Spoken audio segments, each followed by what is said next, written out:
Late today, the 89th legislature officially came to an end in Austin. Unlike last session, there are no major outstanding legislative priorities that are expected to trigger a special session, but there is growing pressure on the governor to veto one of those priority bills. Fox's Rudy Koski was at the Capitol as lawmakers wrapped up their work.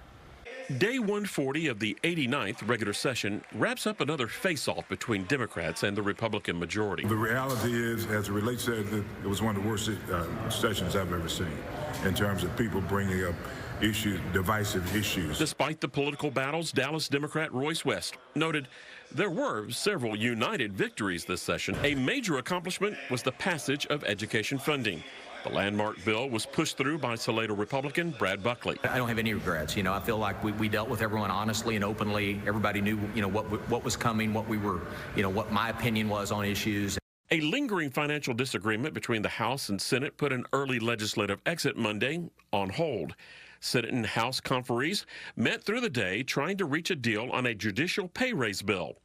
And as lawmakers waited, several boxes were delivered to the governor's office that could trigger a quick return by way of a special session. The boxes contain petitions urging Governor Greg Abbott to save the hemp industry by vetoing SB 3. The controversial bill would ban most products with THC. I've rebuilt my life.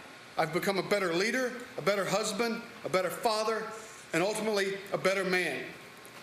But now Senate Bill 3 wants to turn this into contraband. It wants to turn me and thousands of other veterans into criminals for choosing an alternative that works for us. Those who support SB 3 urged the governor to let it become law. They argued the hemp industry is filled with unregulated and dangerous products. Senate Bill 3 does not ban hemp.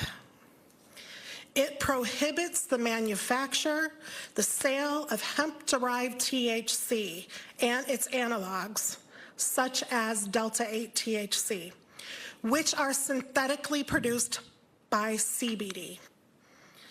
This bill is a correction bill to get rid of the poison that is synthetic THC. If there is a veto, lawmakers could be brought back for a special session to consider new regulations. Governor Abbott could also let SB 3 become law without his signature. He has until the 22nd to make a decision. Rudy Koski, Fox 4 News.